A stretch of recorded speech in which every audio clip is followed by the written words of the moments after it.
Welcome to the Marvel Cinematic University podcast. I'm your host, Anthony Canton III, and we are continuing our coverage of the Disney Plus series Daredevil Born Again, Episode 4. By golly, that was a hell of an episode to talk about. Looking forward to that. And in the meantime, we also look forward to talking about patreon.com/MCUniversityPod. You can get our bonus content, such as the subscriber mailbag that myself and Jake recorded. We got everything from MCU questions to questions about Michael Jackson factory settings being reset. You take that for what it's worth. In order to get an episode like that, $3. You could get that and all of our backlog of Patreon episodes, plus the Discord, all of those good things. And if you're watching on YouTube, like, comment, subscribe. And with that being said, let me introduce the super producer, Jake Christie. Jake, how are you? Excited to talk about this episode. Really gripping piece of television. Yes, 100%. And we do have a guest for this. Salute to Hunter Radesi, who's out here in these beer streets of KCBC beer, as you see the hat, and he and his work brethren are handling the whole Daredevil Born Again I got situation. for the viewers. I got the poster signed by the artist who made the art for the KCBC Daredevil beer. So there you go. The KCBC beers having watch parties every week for Daredevil Born Again. Hunter, welcome to the program, sir. How you doing? I'm doing great. Similar to Jake, this was a heck of an episode. I feel like there's a lot to talk about, and I'm excited. Yeah, so like I immediately have to get this out of the way before we get into all of those things. There were about 3 #Watch Agenda moments that I do have to highlight.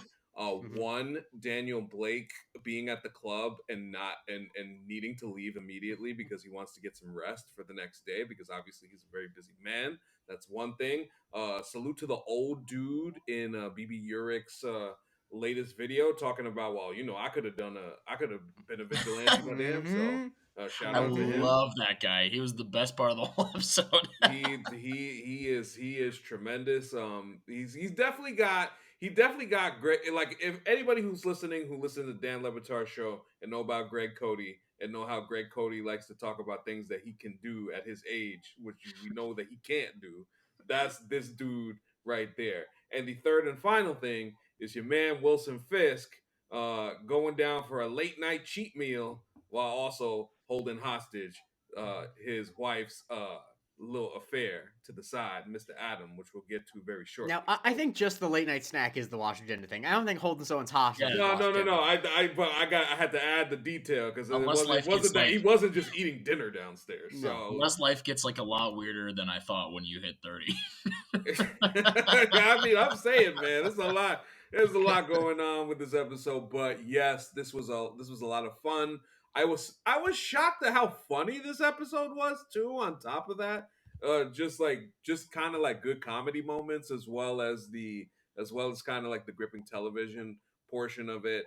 Hunter, let's just get into it right off the bat. How are you feeling about this series, and then just give me your general thoughts on what you thought of this episode. Yeah, man, I'm really enjoying it. I don't think it's a secret. People who know me or even have like heard me on this pod before, I'm a really big fan of Daredevil, and I was a really diehard fan of that original run on Netflix. I was part of the large group of people who desperately wanted it back. So seeing all of these like the cast back has felt really kind of like cool and special and almost like surreal to me. It's definitely.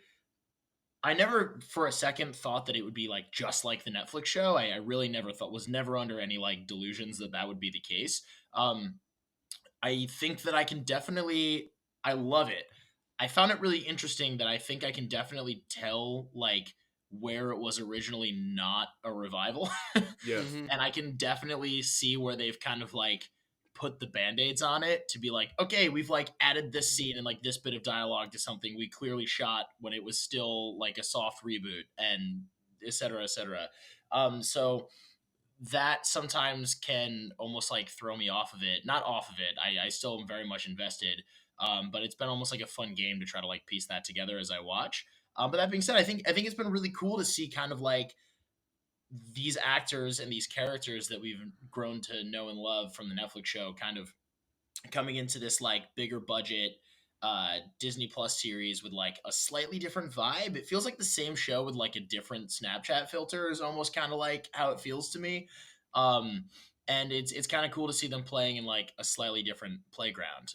But I think Jake used the right word earlier. I think it's been pretty gripping thus far. I can imagine there's been a lot less actual like Daredevil than I thought there would be, which I'm sure is something that people are maybe talking about, but it actually hasn't bothered me at all.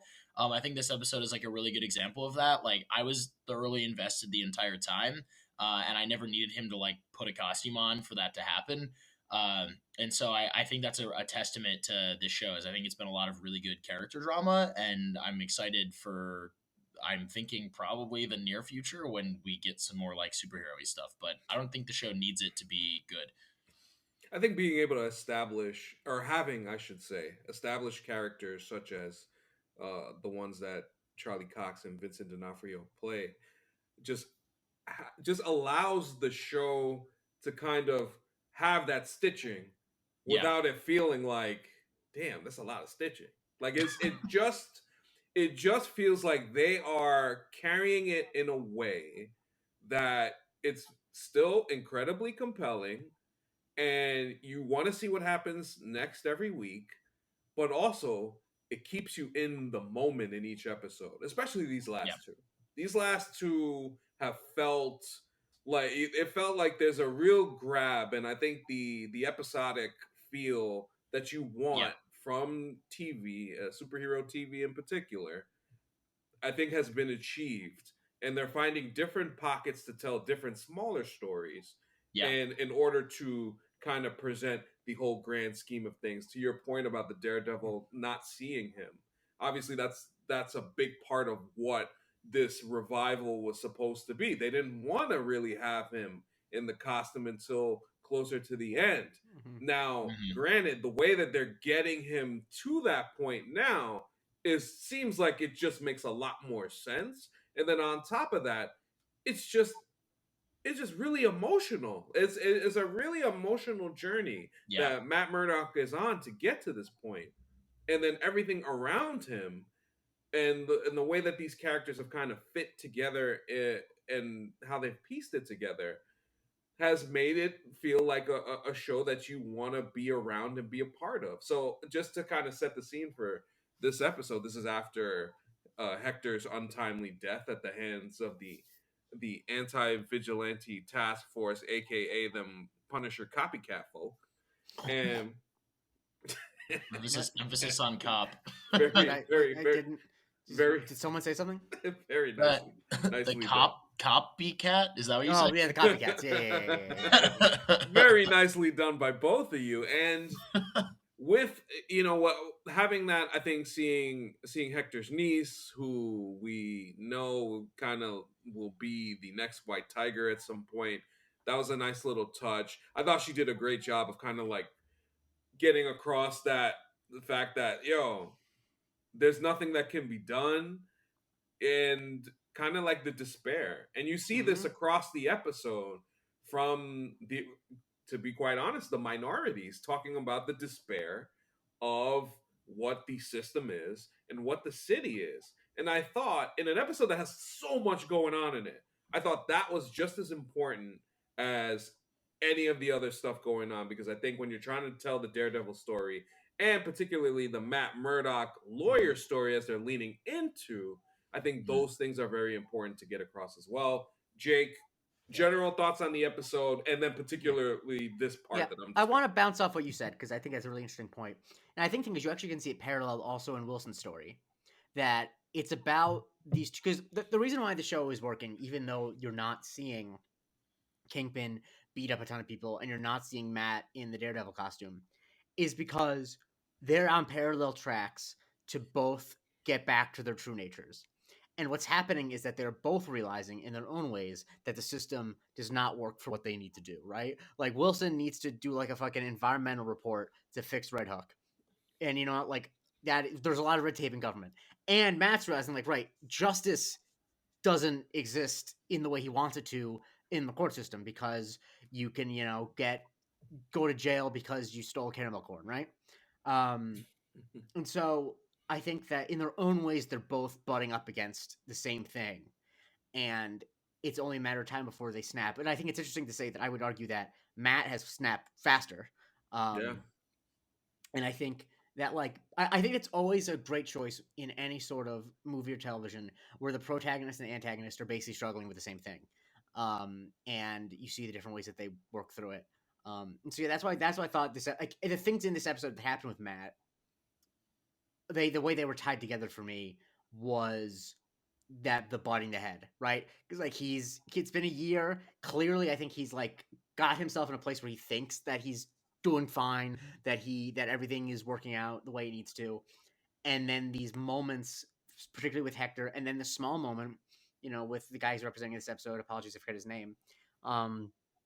These small moments kind of bring it back to like, right, there was a reason you put on the suit to begin with, because there are limits. And I love that they had the petty criminal, because I think that too often when we in these shows, the injustices are like big injustices, like a vigilante gets railroaded by the police, but every step of the way there's injustice in the world, and like it's not actually just like the big stuff that the justice system doesn't handle; it's everything. Hunter, let me ask you, like including this episode, how have you felt about the lawyer Matt Murdock as far as this series is concerned? Yeah, I think it's been kind of cool. It's like kind of like what I said earlier, where it feels very much like it's like the Netflix version of these characters, but with a different Snapchat filter, and that like I think that in the original show there was always sort of a complaint that like, oh, the lawyer stuff is like very sidelined by the vigilante stuff, and when there is lawyer stuff, it's like very rushed or it's very blah blah blah. But with this, it's been the main focus of the show so far, and it's been really cool to see Matt kind of working heavily as a lawyer. That was usually something that was kind of reserved for like Foggy in the original show, where like Matt would be off doing stuff and Foggy was doing all the lawyer stuff. And it's kind of shown him in like a slightly different light. Like it's cool to see him breaking down these cases. It's cool to see him like working with Kirsten and like making jokes and like I don't know. I think it's been very interesting to see him in almost like a new light. And I think that sort of like what Jake was saying earlier, it's kind of fun how that parallels with Fisk in this as well, where it's like this is very much also the Fisk that we are familiar with, but seeing him kind of work as a mayor where he's like, I'm not that man anymore, and he like doesn't kill people and whatever. It's like you are, but it's funny to see him sitting and listening to like kids singing "We Built This City." Oh my god! Is like a completely. I've never would have thought I would see that in a Daredevil show. So it's been really fun to see these characters in situations that totally make sense for the trajectory that they're on, but I never really like pictured in my head dynamic wise with other characters. I will say that I think the second We Built This City is the hardest I've laughed at Netflix. It's a great joke. Disney Plus show in a long time. It's such a good bit. Yeah, because you think okay, they're just gonna sing again. You think the Yeah. joke is gonna be, yes, let's do another song, but the fact that it's the same song but in Latvian is like, honestly, that's a great joke. It's like, a that's not a great joke for a action drama show. That's a great joke, period. Yeah, that was generally I let out like a belly laugh. At that. I was howling. I was howling. It's howling because it's like you could see him seething, because I think the best part about this is that he's genuinely trying. Mm-hmm. Yeah, He's genuinely trying to, because you could tell like when campaign manager's trying to get this across, and he's like, well, how do you, and he's legitimately asking like, how can we do this, how can we do this, all right, I want to do this 1st, but no, you gotta do this first, all right, so how do I do this first? And I love how it just keeps it playing out and dragging along, and he's willing to go through all the steps, and then you see him as he goes through all set steps, and he's like, oh no, this shit is not working at all. I think it's interesting to see how he is kind of realizing that power might not reside in the places he thinks it does. Because like, how much power can the mayor have just through like regular channels if he has to get everything approved by the city council? That like, in the same way that Matt's realizing that there's no power in the justice system unless you're willing to color outside the line, it's like he's actually less powerful as mayor than he was as a crime boss if he's just going to play by the rules. And so I think eventually he has to stop. Yeah, no, it reminds me, Hunter, you may remember this. Do you remember the Justice League animated series? Yeah. So Justice League Unlimited season 1, you remember when Luthor turns into like the Brainiac situation, like Brainiac. Oh right, takes wow, over. what a pull! I haven't thought about this in a very So long time. he talks to Amanda Waller, and he's running for president at the time, and you remember that he says to Waller, when Waller thinks this is just about the presidency, and then Luthor goes, "Do you know how much power I'd have to give up to be the president of the United States?" And this is kind of like where it kind of comes across here. Totally. It's very similar type of thing. But honestly, like, that's a great pull in the sense that Fisk, I almost feel like that's kind of the conversation that he's having with Vanessa in the show. Is like, Vanessa's like, you know, we could be running a crime syndicate and have all this power. Like, I was so attracted to you because of all this like power and like I loved the Kingpin part of you. And he's like, like, I'm trying to do this the right way, in the same way that Matt is trying to do this the right way. And I think that he knew we'd be giving up power. I just didn't think he'd realize bureaucracy would be so frustrating. It's a real big problem for him. And that's not the only problem. You mentioned Vanessa.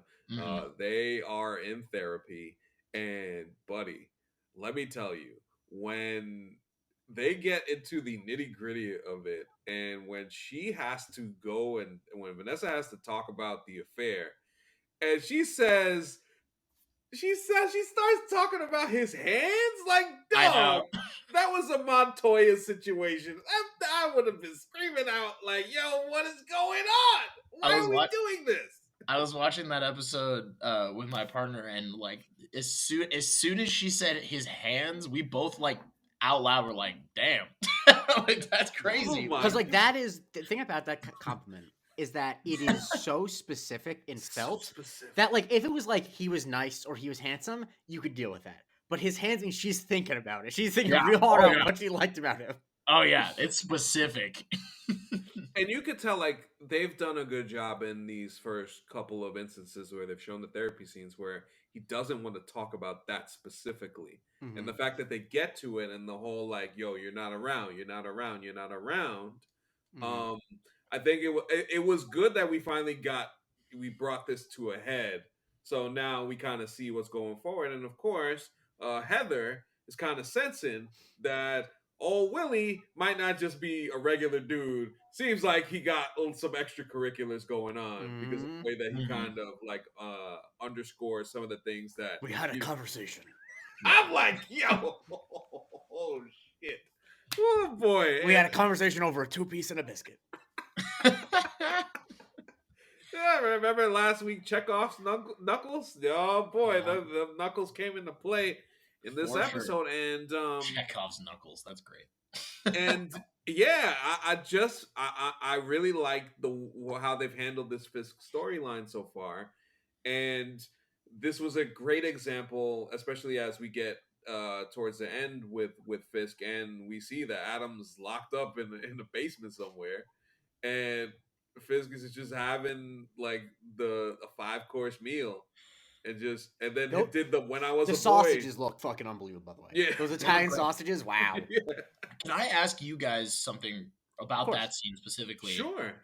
Do you guys think that Vanessa knows he's in a cage down there? I think she has to have an idea. Because based off of their conversation, she seems a little bit more... She seems kind of comfortable with the fact that there is something extracurricular going on. Yeah, well, because my clue to that was when they're in that like therapy scene and they're talking about it. You know, Fisk is answering questions from Heather, and she's answering questions from Heather, and then when Heather asks, like, "Oh, are you talking about politics?" and they both say business at the exact same time, that indicates, okay, they're both on the same page because they both know what the secret is. They both know happening. And the only other time in that conversation that they both say something at the same time is when she asks where Adam is now, and they both say, I don't know, at the same time. Which that was my thought. Like, maybe Vanessa knows that he's in a cage down there and is just like, yeah, well, this is what Adam got himself into. Yeah, because I feel like if Vanessa didn't know, Fisk would have given her some explanation as to where he is. Like, I don't think she would have accepted I don't know Yeah. Given that her husband is Wilson Fisk, she would not have accepted "I don't know" as an answer. So I think the fact that she says it means that she knows it's a lie. Yeah. Yeah, that was my thought. But I had a debate about that after the episode with someone, so I was seeing if you guys were on the same page. Yeah. It definitely does feel that way. I also wanted to kind of throw it back as far as Fisk was concerned to the stuff that we did get with Daniel Blake, as I mentioned him earlier with the whole club thing. Daniel Blake. Oh, Michael Gandolfini. By the way, salute to him. He's doing some Also, work. shouts to him still commuting from Staten Island. That's nuts, man. I- 'Cause they talk about, because you're talking about how he's he's out late. It's like, I don't care how young you are, how old you That are. sucks. You got to get up 4 a.m, getting back to Staten Island. Woo! Although I will say that as soon as he was like, I gotta get home, and then he just goes, Staten Island Ferry, please. I said aloud, of course he lives in Staten Island. Sounds about right. Wilson Fisk Yeah. put up like Putin margins in Staten Island. Yeah, absolutely. So we were talking about the red tape earlier, and then we get into the situation where Fisk kind of loses it, and Daniel comes clean, Mm-hmm. and Fisk again kind of shows this willingness to, I'm gonna take this young man under my wing, and I'm Mhm. interested where this story goes between the two of them. But I think that is actually a very realistic portrayal of how megamaniacal leaders rule. Because if you look in like history of like super evil dudes, they oftentimes will take people who they know have made mistakes under their wing, basically as like blackmail of like, you messed up once, and like doing a small act of forgiveness is a manipulation to get more loyalty. Like that is like, it's a very real psychological phenomenon. And so I think he is trying to do better, but I also think he knows like, I have this kid forever now. If I forgive him for this, then he will murder for me, and I'm assuming he probably will at some point. And like, so I think that's like a very, I think, interesting way of showing how powerful people operate. Like powerful people, yes, they do, fly off the handle and kill people if they need to, yada yada. But I think there's also a way where it's like, the fact that you're on such thin ice, and most people would fire you, but I'm not, and so therefore you are loyal to me till you die. That's a really interesting way of manipulating someone. Like I said, I think he's gonna get him to do some real heinous shit. Oh man, I love the way that they're building this out.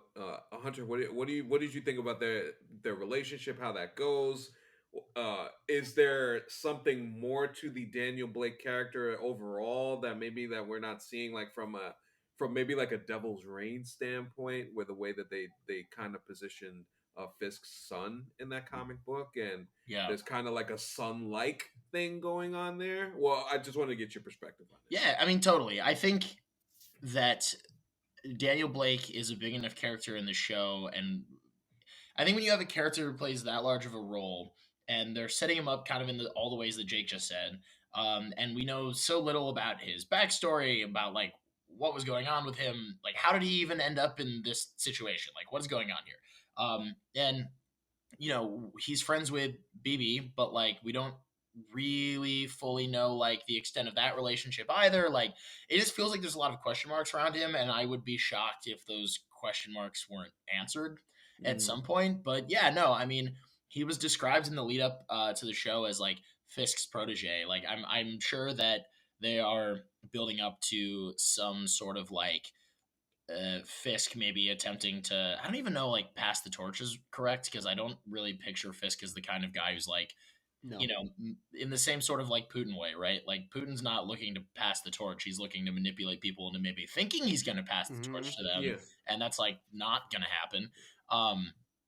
But no, I think that there's a lot more about Daniel Blake we still don't know. I mean, there's all the theories online of like, I don't think this is true at all, because I don't think that they were thinking of this like in a, when it was a soft reboot. But there's like a cop that Fisk has killed in the first season of Daredevil whose last name is Blake, and like there's all these people like, oh, he's like this guy's son, and he's like trying to get in Fisk's cabinet and like get vengeance. And I've heard a lot of that online for some reason. I don't think that's the case. I don't. The only reason I wouldn't. The only reason I actually wouldn't feel that way is basically of how much stitching that this show has gone through. That's what I'm saying. Is like if this was a revival out the gate, then maybe. Yeah. But yeah.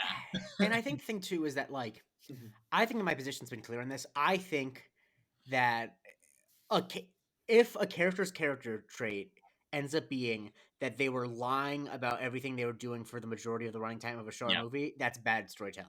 I agree. Like, you know what I mean? Like, I think that, like, if the end of it's like, every single decision I made was, it's like, okay, man, that's how you get to fucking Saltburn, you know? And so I think that, I, I'm not super interested in seeing a detailed backstory unless there is one. A quote I actually read recently from Stephen King, which I really enjoy, is every character has a backstory and they're all boring. That, like, I actually, like, I think that comic book storytelling has kind of ruined some people's brains about it. 'Cause it's like, I think that actually the most interesting version of this character is that he's kind of like a fail son from Staten Island who couldn't get in with any other political campaign, fell in love with like this brutal guy, and now is willing to do anything for him. Like, that's a interesting enough character for me. Yeah, which it kind of is sells itself. in and of itself is like pretty good commentary on like what's happening in the world right now as well. Like, I think that Daniel Blake is kind of the embodiment of a lot of people who did vote for like the current political climate. Like, I think it's a lot of people who are like, oh, I am, as Jake said, a failed son, but this guy is telling me that like if I'm loyal to him, he's going to reward the crap out of me. So like, yeah, and I think that maybe he's just supposed to be the human representation of that. But I am curious, his relationships interest me because I think that connecting him to BB, who is clearly on the other side of all of this, and having this relationship where it's like they are friends and like they go to the club and like hang out together, and like if he does go in and do some heinous stuff for Fisk, like how does that play out? What does that relationship look like? So I am glad that they made him more complex than just like Fisk protege, and that there's like an underlying, okay, he's got like other allegiances going on. He's got like other thoughts and feelings. Maybe he's not a fully bad person. Who's to say? They've definitely made me interested in the character, and I would say that's a success in and of itself. Yeah, I think the way that they've kind of not only built they've built him probably the most out of the side characters so far, and that's a great setup for what's to come for the second half of the season. And assuming going forward that they continue on with this character and they don't kill him off or something like that, I would like to see where that goes with him. I want to go back to Matt because as I mentioned earlier, we have the scene with Hector's niece, and then we have the scene with him. By the way, very nice touch of him flirting with Yes. with the DA. I was gonna bring that up. You Yes. It's I actually insane. thought about you during that scene. I thought about you because I watched one episode the first two episodes with Jake, and throughout both episodes, he just kept like repeating aloud in the dark corner of KCBC, "Matt is such a slut." And then as soon as That's, to be honest with you, I don't know if she's the first person, but Rachel Leishman is the first person I ever heard say that. So it's I give all credit to her, but it's crazy. He's just coming in. It's like, I'm sure you look nice today, and guessing that she's Latvian. Yeah, is real. There's some Latvian references in this episode. A lot of Latvian references. Yeah, that's true. But I mean, this is Matt Murdock in the like. I've seen some people be like, I saw like a random like Reddit question like pop up on my feed. I don't even know why it was there, and it was like, why is like Matt Murdock such a player in the show? And I'm like, it's not really just the show. I mean, the dude famously just like has girlfriend after girlfriend after girlfriend in the comics too, and it always ends poorly. Like historically, it's never ended well, not even one time. But he's not single for long, ever. Never is, and you could see why. He's a sly dog, that boy. He got that sentence down. He got that sentence right down to what was it, 10 days or 10 days? 10 days, did. Which would only be 7, including today served out in 6. Yes, and which when he brings that back, gets met with a very harsh reply to it, and I think it's so, and I mentioned it before, it's so important to kind of get to that aspect of things because, I mean, if you really think about it, like a lot of people are kind of living that way. Like, shout out to Dal Bean on the Discord and Tagashi. They were talking about it earlier because they both work in social services. Like that's a real thing. Like you lose out on that chance for the for food stamps for like 30 days. Like, yo, you cooked out here in these streets. So, dude, the line that he says, where he says they want to pay 5 times more to lock me up as opposed to just pay me less to make sure I can eat. Like, dog, that is really such symbolism for kind of the epitome of what society is. And Yeah.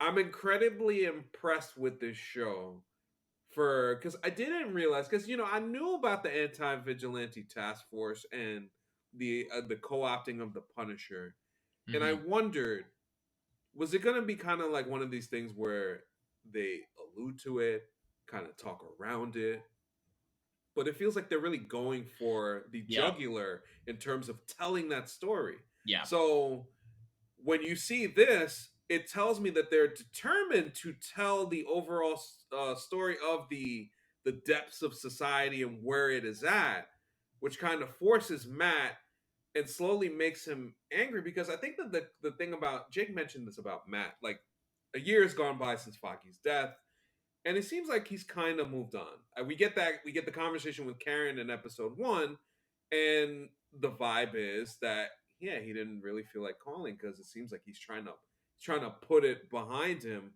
and avoid those feelings and avoid everything that goes on. And all of these things keep popping up, him not wanting to be Daredevil, but yet all of these things showing up in his lap, from Hector to this situation to what we get later, which I'll get to in a second. But like, I think this is what happens when you're kind of just holding things down and you're just holding things in Hmm. and not letting yourself feel this anguish, this grief, this anger. I will always go back to the shot in episode 1 where they have the bullseye trial. Mm-hmm. There's this expression that Matt does when the life sentence is announced, where this kind of like he shakes a little bit, Mm-hmm. and it's just a very awkward shake, but it Hmm. was just so well done. Yeah. I gotta give Charlie Cox a lot of credit, man. Mm-hmm. Oh yeah. He has made this character, he's enhanced it Mm-hmm. from the Netflix series to this. He's given it even more depth and more layers. So that's why, like, you feel this level of frustration that is kind of like bubbling up to the surface as these episodes go on. And I feel like this was the first time where it's like, oh, it's coming to the surface. Yeah. So, Mm-hmm. Jake, I'll go with you. What have you seen from Charlie's performance, and also like Matt the character, as this kind of has gone on? I think that he's the thing that I've always found interesting about him, and I think this series is doing really well, and sometimes I think the Netflix series didn't do as well, is that like he clearly, in order to adjust to being in the world he's in, particularly someone who was grew up poor, they grew up in an orphanage, but then end up being around rich people in college and stuff like that. Part of the reason why he's such a flirt and he has so many girlfriends is because like he's developed really good coping mechanisms in like ways Yeah. to put on stuff, right?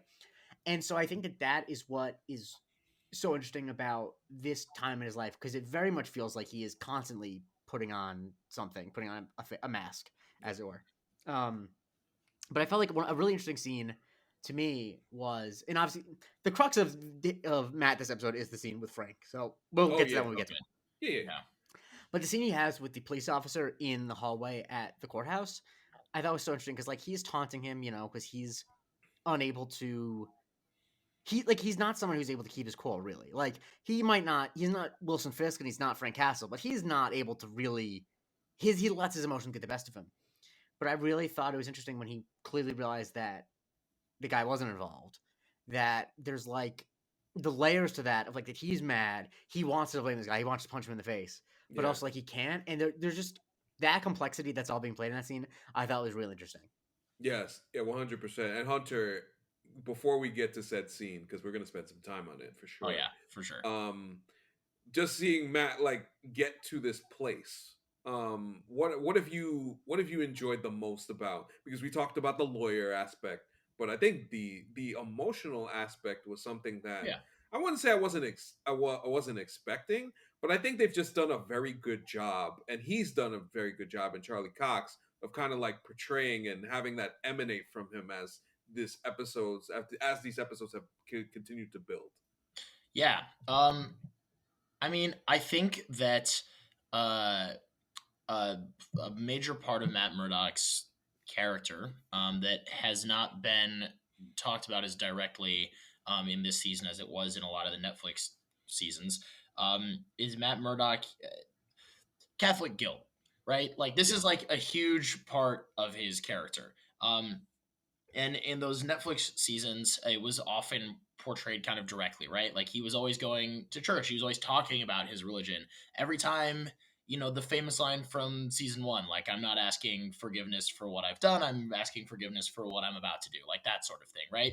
And it was a lot of like stating that directly. And I feel like in this season, that still exists and it's still a major part of this character, but it's all happening a lot more subtly, with scenes like Jake was mentioning with the cop, right?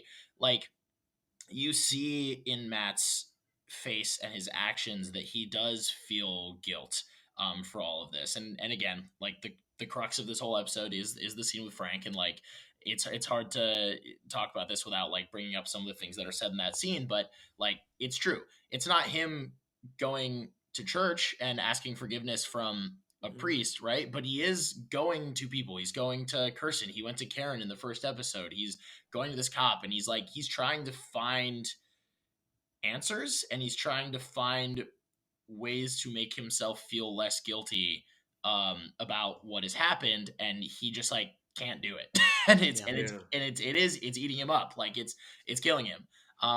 And I think that all of these things falling into his lap, it's just like exacerbating it. But I have thoroughly enjoyed when it's sort of like Iron Man 3, right? Like, in my opinion, underrated movie. I know it's controversial to a lot of people, but like, I know no one was expecting this reference today. But the whole point of that movie, right, was like, if you take Tony Stark out of the suit, like what makes that hero? Like what makes him Iron Man? And I feel like this season, I mean, granted, I think it's kind of funny because another good tell that this was originally a soft reboot, not a revival, is that this would be the third Daredevil like based season of television in a row that has begun with Matt having given up being Daredevil. The Defender starts with him quitting Daredevil. Season 3 starts with that, and now this season as well. But I think that this season has done a really, really good job of making it feel real and authentic by basing it in like a really authentic and kind of like earned moment of like despair and tragedy. And him again trying to seek forgiveness for that. So I've really been enjoying this season, kind of pulling this like Iron Man 3, where it's like when you take Matt out of the suit, what makes Matt Murdock such an interesting character outside of the horns? What makes him tick? What drives him? And it's this like failure of the system in his head. It's this inner Catholic guilt. It's, his love for his friends. He always wants to say like, like I'm the devil, I'm not Matt, or vice versa. But like, really, he just cares about people and he wants to help. When he says that he cares about his city, he means the people in the city. He's not in love with the buildings.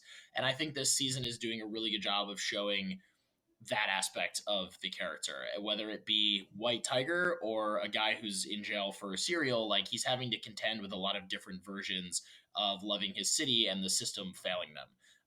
And it's interesting to see how that's driving him towards putting the horns back on. Yes. And I think the thing too about Catholic guilt, as someone who was raised Catholic and only still has the guilt, is that unfortunately the thing about it is like it is unfillable. Like in a lot of ways, like you can't.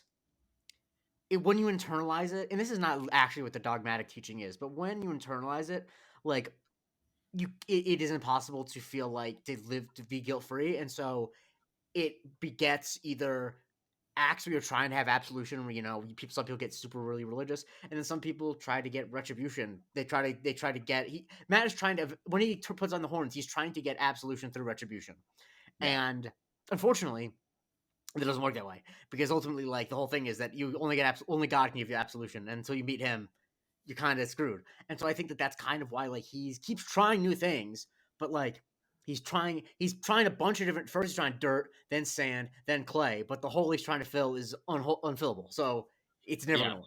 And it fills him with like a certain kind of rage that leads him to. That's what makes him Daredevil in the first place. Is like he needs an excuse to like let out all of this rage from the fact that he can't fill that hole in himself. And if putting on a mask and beating the snot out of criminals is what does it for him, that's what does it for him. But yeah, I mean, the trailers for this season have been full of Matt in like screaming at the air, and I think Yeah. that that's like pretty representative of what that suit is for.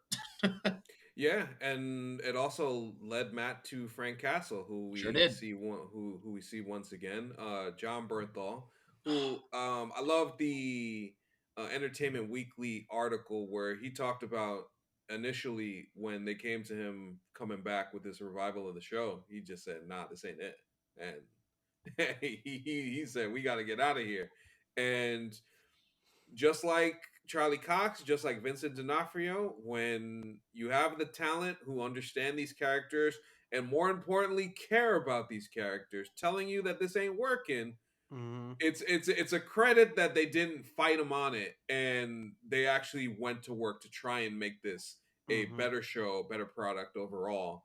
Mm-hmm. And I think without that, you don't get something like what we got with this Yeah. scene between Murdoch and Castle. And I have talked about the season 2 conversation between Punisher and Daredevil on the roof, and I think that's just one of the greatest conversations of the whole idea of killing and not killing, and how to be a hero, how to be a vigilante. That Mm-hmm. whole philosophy back and forth.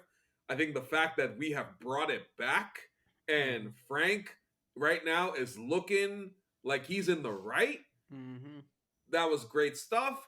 And Jake, this is kind of like your yard when it Yeah. comes to the acting of all these I actually things. I want to talk about the writing for it first, though, because I think Oh yeah, go a ahead, go ahead. thing that Yeah, people who aren't good at writing don't realize is that any good scene between two characters talking, the whole secret to it is that they each want something and they try different things to get it. And I think Frank wants, on some level, Matt to like see his side. He also wants him to just go away. But the thing that makes the scene interesting is what Frank eventually calls out is when Matt shows up, it's like, why is Matt there? Now he says it's because of the bullet. But the reason why the scene's interesting is because what Matt wants is permission to be Daredevil again. That is yeah, what he wants, but he can't admit it. And that is the tension of the scene. Like, obviously, there's a lot of other stuff going on, but what makes the scene dramatically compelling is that Mhm. Frank knows the moment he walks in, he knows exactly why Matt's there, and Matt is the one who can't admit it. And that is a great dynamic for a scene. And so I think that it's just so well written because Matt is trying everything in his power to try to not admit that. He's like trying to come up with reasons in his head that he's there for other than that. But that's why he's there. And well, to the fact that Frank recognizes it will make it so perfect. And that's what John Bernthal's so good at playing is because, like, even before he says it out loud, you know that he realizes that. Like, that he Mhm. Matt's type is something that he's very familiar with, that like, and he looks down upon that because it's like, I've, made as much peace as I can with being who I am. You think you're better than me, but you are. The only difference is you can't admit to yourself that Yes. you're like me. And like, I think that eventually gets to what Frank wants in the scene, which is like, he wants Matt to admit that he's just like him because that makes him feel better about himself. Um, and so like that tension, and when, Matt starts getting distressed, and clearly he's like, the thing that makes the bits where he's crying and is really upset so great is that like he won't say it out loud, but what is going on at that moment is exactly why he showed up. He wants Yeah. to be yelled at like that. He wants to hear that. He wouldn't have come if he didn't want to hear this. Yeah, everything that he tried to say, everything that he tried to get out, um, and just kind of trying to hit Frank with the very soft, like you're doing this like he was trying to throw it on Frank at first, and Frank like he saw right through it, and that's the thing when somebody knows you, and that's the thing of building off of the previous chemistry that the characters have already had. They've already had a electrifying scene previously.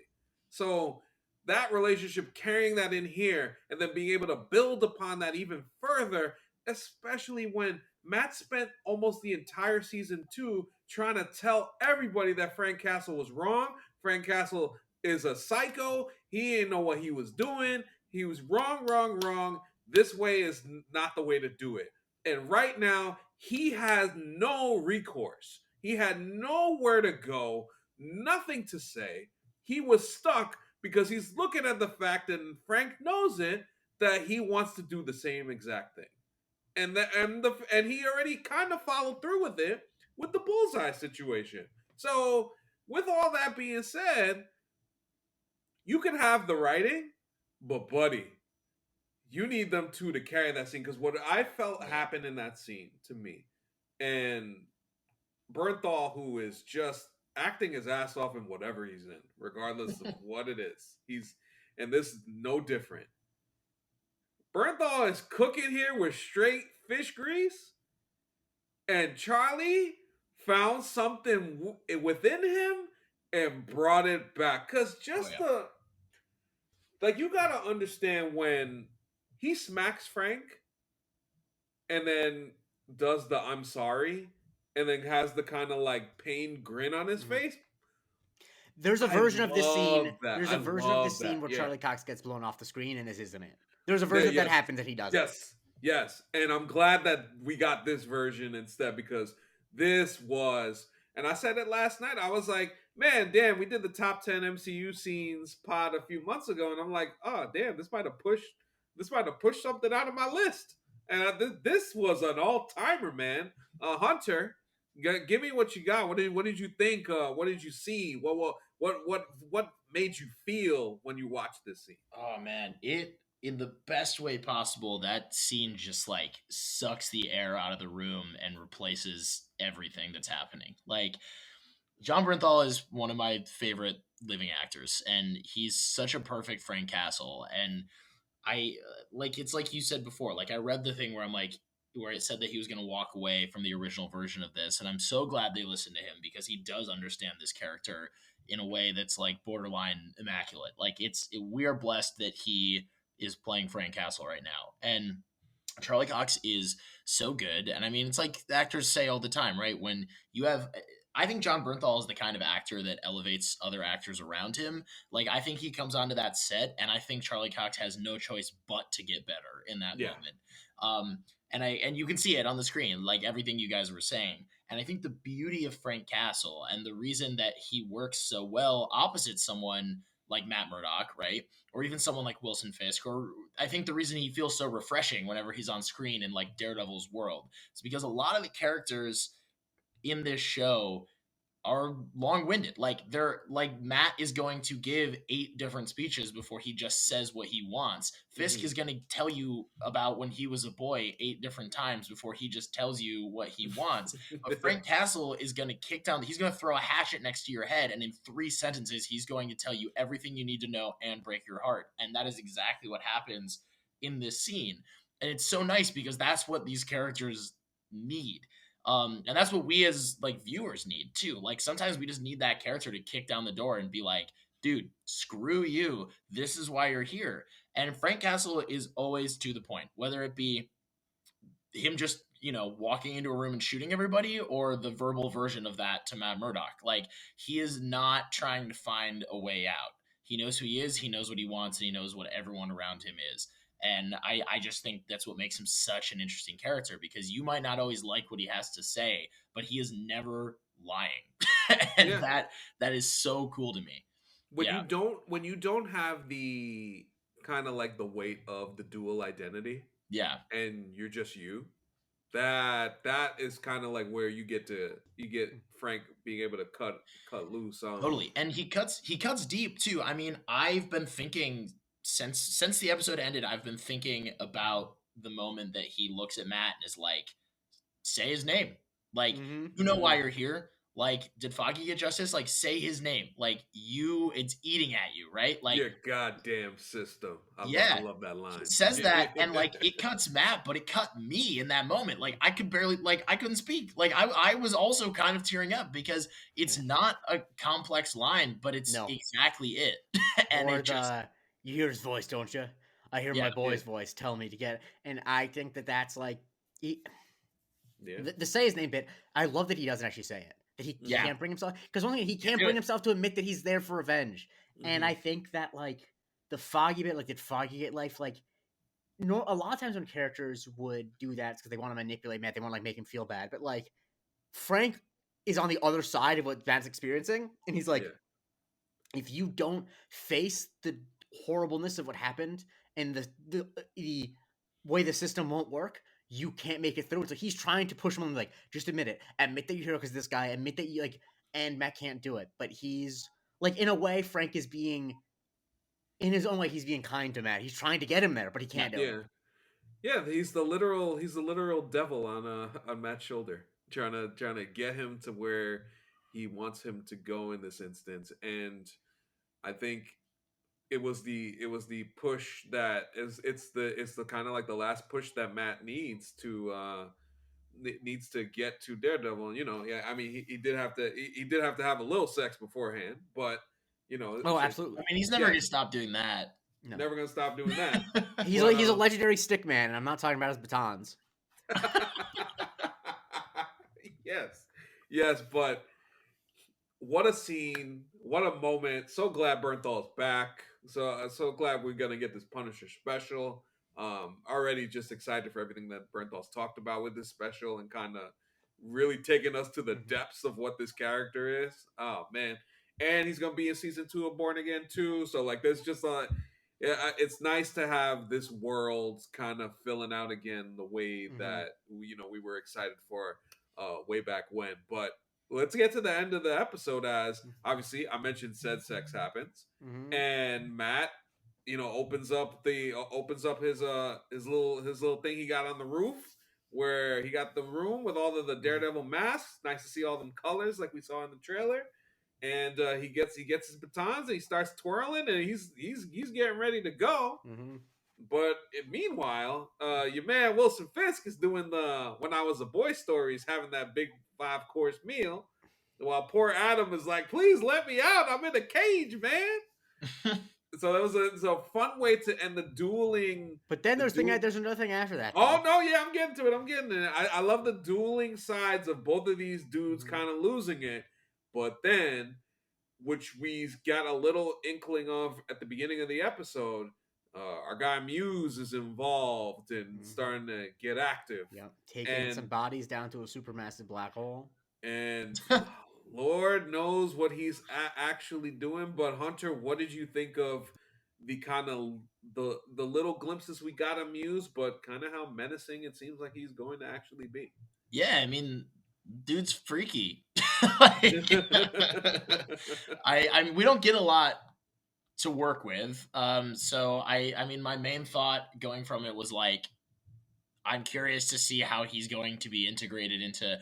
My thing with Muse is that like, there's already so many plot lines going on in this show. Yeah. And even in this episode, Muse kind of felt like this. I mean, obviously it was a tease. Like, I don't think he took away from the episode at all. But I was kind of just thinking like, okay, he's like bookends this episode with these little like teases. But I'm trying to figure out how this season is going to like bring him in as a major player. So I'm really excited to see how that works. I mean, he's a really gross character. And I'm curious to see too, like, I mean, they advertise this as TVMA, right? Like this is like a quote unquote R-rated show. Well, they're getting them fucks off in this in this show. Like I feel like we've gotten at least one an episode. I mean, Frank dropped a word that I was not expecting him to say at all during that scene.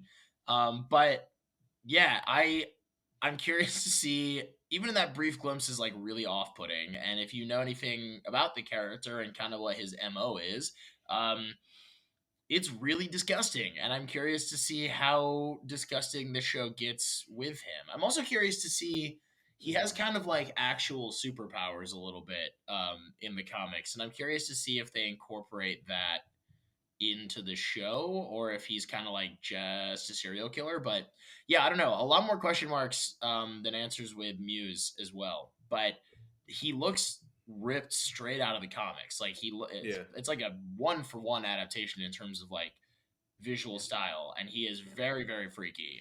Creeping around under the starlight.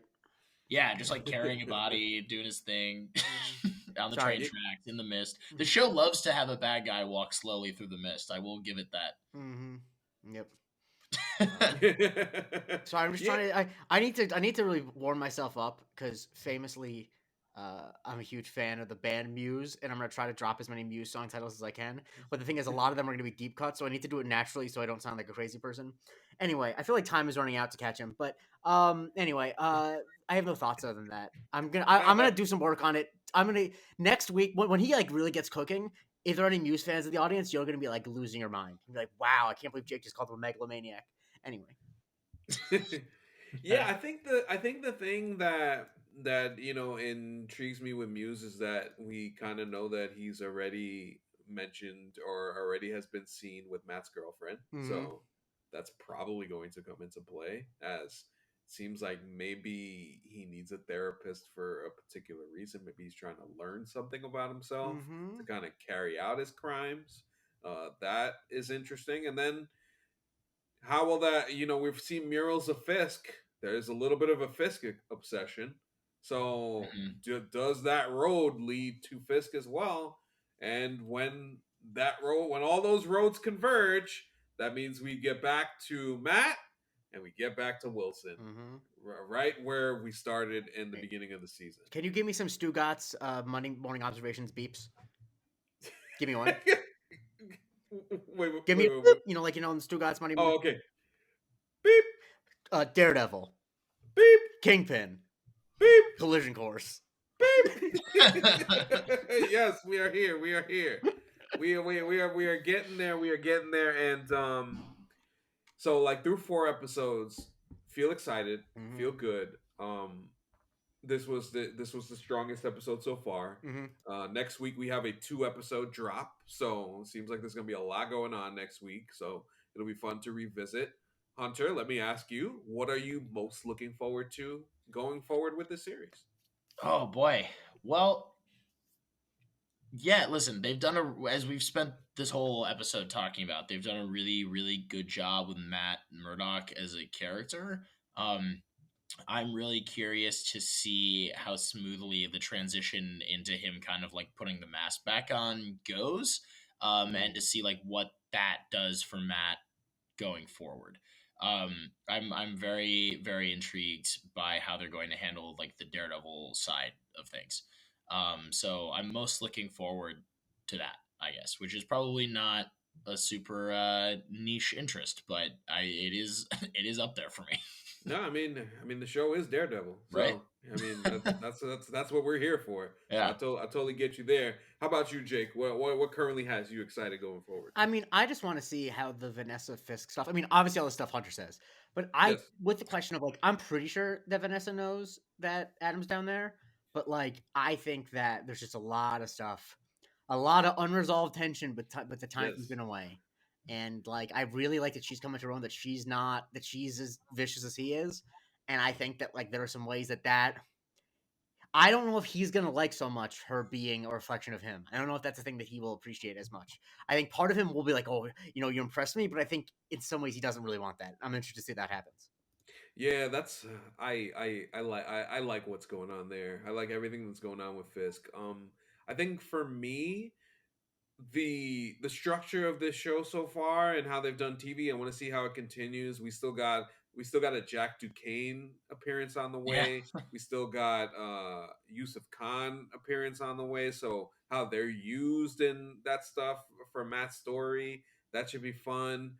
And yeah, I think eventually the anti-vigilante task force, I want to see what happens with that and the Punisher, and when they all come to a head.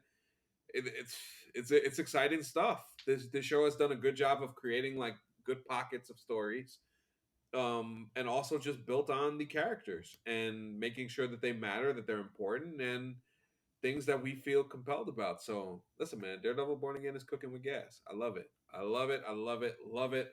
And Hunter, appreciate you for joining us once again Of to course. talk about Daredevil as always. Let us know where we can find you, and let us know where if anybody in the New York area wants to go watch Daredevil, have a watch party in a brewski or two. Heck Let yeah, them know man. where we can find them. Cool. So I am H Radesi 14 on. I'm really pretty much mostly. Thank you, Jake. Is look at this. This is perfect. Yes. Anyone watching the video, if you're not watching the video, Keep going. I'm I got the poster. okay. Great. Um, yeah, H Radesi 14, HRADESI, and the number 14 on all social media platforms. And KCBC, it's the hat that I am wearing, Kings County Brewers Collective. It is located at 381 Troutman in Bushwick, Brooklyn, New York. We made a beer with Marvel. It's called Devil You Know. It is for this show. which is so super cool. And we are doing watch parties for every new episode, whether it be 1 or 2 episodes dropping at a time every Tuesday. And we are trying to do fun, cool events starting at 7 that lead into the episode. So we've had our artists come do an art night and show like concept art for what the can almost look like. Yesterday we had a Daredevil cosplayer come in and we did like a figure drawing session beforehand. We've got some other fun, cool stuff cooking. I'm trying to get some fun, cool guests to come in the next couple weeks. Please pay attention to the social media. KCBC Beer on Instagram. We will be posting about it if I can make it happen. Or I will be posting about it if you follow me. So come through, have a beer, watch the episodes with us. It's been really fun so far. Yep, it's a great place to hang out. I'm a big fan. I'd be there more often if it wasn't in one of the least convenient places for me to get to. That's only like 5 miles away, technically. As the crow flies, it's nothing, but it's like, Jesus, how many? Anyway, I'm gonna definitely see. I'm gonna have to do some negotiating and see. Yeah, if I can get but hey, if you're doing the negotiating, put it on the finale. You know what I mean? Like, yeah. Okay, and I'll if we got something extra special, cool cooking, which I am currently trying to get cooking, I will give you lengthy heads up. Oh, okay, nice. That sounds like a plan. Yes, appreciate you, Hunter, as always. And Jake, where can we find you, sir? You can find me on Twitter at the J Christie. Find me on Blue Sky at J Christie. Mostly freaking out about politics on there. So if you don't want that, just go to the Twitter.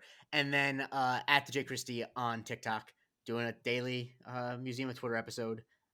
Still enjoying it, even though it's more stressful to think about. I'm trying to stay relevant, and it's like, man, the tweets that are relevant today are not very fun to talk about.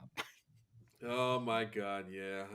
There's a lot going on, but listen, we keep on trucking away on this podcast. You can follow me on Twitter at AnthonyCanton_3. Follow the show on all platforms at MC University Pod.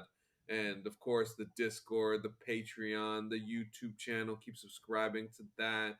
Keep supporting us everywhere. Appreciate everybody for listening and supporting on this show and continuing this wonderful ride of Daredevil Born Again. So for Hunter Radesi and Jake Christie, I'm Anthony Canton III. This has been Marvel Cinematic University, and we will talk to you next time.